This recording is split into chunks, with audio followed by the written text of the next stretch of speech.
Hey, what is it, guys? Go back to my channel, as just have to call me, and yeah. Alright, so in this video, we're going to be talking about the news. So, Rainbow Six Siege had an event talking about the roadmap for Year 5. So, in this event, they showed 2 new characters that is coming this season, 2 new maps, one of them coming this season, the other is coming next season, a new pinging system, and a reworked Tachanka. So, the 2 new operators are Yana and Oryx. So, Oryx is a Jordanian defender, and what his ability is charging. So, he can use that against enemy operators, soft walls, or doors. And also, he can jump through hatches. So, my opinions for Oryx is he's a pretty good operator. I see a lot of potential for this operator. What I really liked about him is he's a hard counter for shield operators. Like, finally, like, there hasn't been much, operators that could counter shields. Actually, no, I'm about to say Capito, but he's attacking side, and that's where most of the shield operators are. Defense only has 1, and that's Clash. The only ones that could counter shield operators is Legion and Smokes, but they're not hard counters as, Orcs is going to be. Now, the devs have said that when you're charging, you are faster than 3 speed operators. So this operator is one of the fastest characters in the game so far. I don't know, maybe a new operator can come out and just be faster than him. I don't know. Another thing I like about him is he's a vertical operator too, with, the ability to jump through hatches. Now, I'm wondering if hatches aren't the only things he could jump up to, like ledges. I don't know. I'm pretty sure, the amount of YouTubers Ubisoft invited for this event, they probably tried to do it, but, they couldn't, so I guess that's not a possibility. But yeah, I like Oryx. He seems like he's going to be a game changer. Like I said, with every, operator. Alright, so the other operator is Anna. She's a attacking Dutch operator. And her gadget is a controllable hologram. So basically,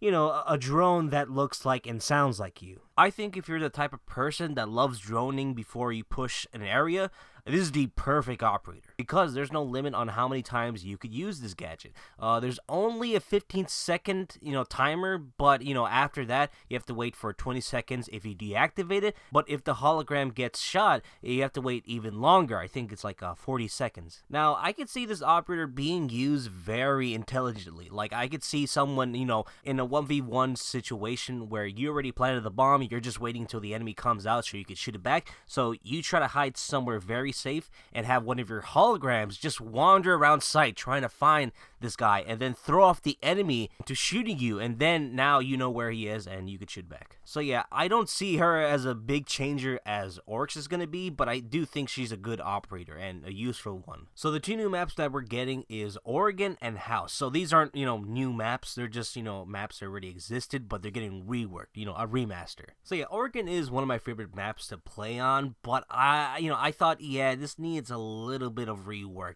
Now, I ain't thought they were going to do a big-ass change like, how Hereford is. I thought they were going to do slight changes like, Clubhouse or Cafe, but I guess, Now, House was one of the most iconic maps of this game because, the first time Rainbow Six Siege was introduced, they were playing in the map House. And also, House is one of the most smallest maps out of all the maps in this game, so that means, it's easy for new players to understand map knowledge, and because of how small it is, it's a fun map to play on. In the earlier years of Rainbow Six Siege, House was one of the most popular maps to play on, but as the years pass by and more new operators have come out and showed there's different ways to play this game, the strats have become way more complex than it was at year 1. So House became outdated because of that. So yeah, hopefully with this update, every operator is useful in this map. So yeah, I'm very excited to play this map again with the new update and can't wait to see how different does it look from the previous one. So they reworked the ping system in Rainbow Six Siege. So it's more like how Apex is, and Apex has one of the best ping system in any, any multiplayer game, Even Fortnite is taking an idea from that. So now Tachanka. So Tachanka, his gadget is a turret. And, the main things about this game is movement and headshots, and this did not work for him. They gave him a shield to protect his head, but he's still at one place. Like, he's not able to move, so you know where he is, so all you need is just a good shot at him. So that's the problem with Tachanka. And with this rework, they're making his turret into a primary. And I guess his gadget is an incendiary grenade. So, wherever he shoots it at and where it explodes, the place becomes flames. So it's a good area denial type of gadget. But that only lasts, I guess, for 5 seconds instead of Goriel's shield is like a 13-second area denial. So it's not comparing to, but I think it's still as useful. So yeah, with everything they showed me, I'm very satisfied with this Year 5. I already paid for my Year 5 pass so I can get all the characters a week early and have them, all available. So yeah. This is a great roadmap. Like, this is what every live service game should look at Rainbow Six Siege as a perfect example on what you should do if you're a live service, Like, every live service, they say, they give you the roadmap, and then they just don't deliver. What I think is the big problem for these live service games is they don't look at the game and think first, all right, how do we make this enjoyable? No, they think, all right, how do we make money out of these people? They think, oh, let's make it pay to win. So the only way to get these weapons or just get anything that is overpowered is to pay them, or you can grind almost like an entire year just to get one thing, and then later it will be nerfed. No, Rainbow Six Siege is basically like CS:GO.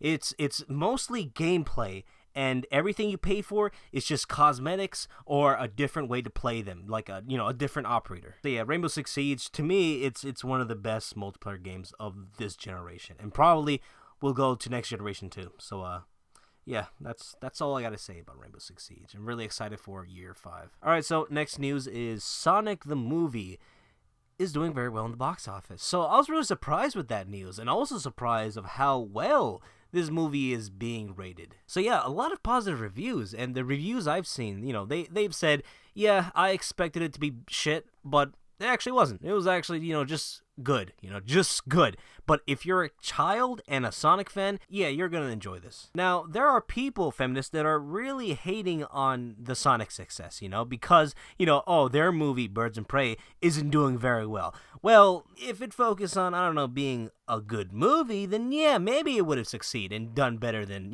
Sonic. But it didn't, and just focused on, stuff that people don't care of. And since I watched it, yeah, it deserves what it gets, It's not a good movie. It tries too hard to be funny and edgy, and it fails. The characters, like Harley Quinn, is terrible, but everyone else is just boring, except for Ewan McGregor. The movie was meh, and that was the most offensive part.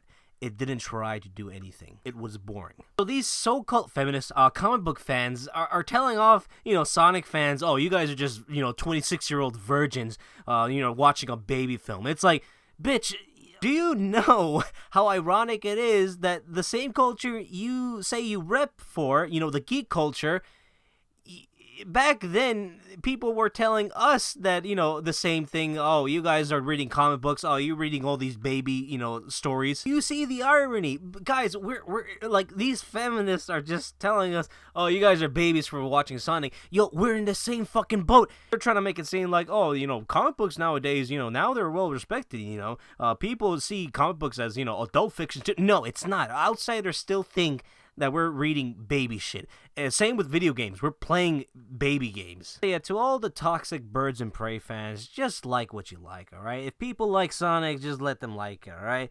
No one should be telling each other, oh, your opinions are shit. Like, it doesn't really matter. Like I said, I watched Birds and Prey and I thought it was bad. Alright? But I'm not telling you to not like it. I'm just saying it was bad in my opinion. But yeah, that's all I gotta say. Oh yeah, I also watched 1917. A short review is it's a great film. All right, it's a very good film. I think it would be boring for some people, because it is a mostly quiet film. But then when something happens, oh my fucking god, it's intense, it's thrilling all the way. So yeah, I thought it was a great film, and the one shot just enhances the story. So yeah, I thought the movie was really good. And that's all I gotta say, I gotta get ready. I gotta go to Ecuador.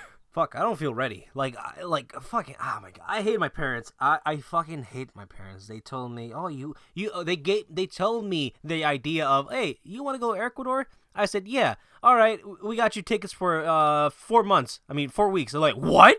That's not enough time. What the fuck? Well, too late. I mean, we already told Grandma and Grandpa, and they're excited for you. So don't disappoint. And we can't cancel them. They're like, fuck my life. But yeah, that's all I gotta say. Gotta focus on making the next video for next week. And yeah, hope you guys enjoyed this video. Like, comment, subscribe. Follow Twitch, and Twitch. Hope you guys enjoyed this video. And I'll see you later. Bye.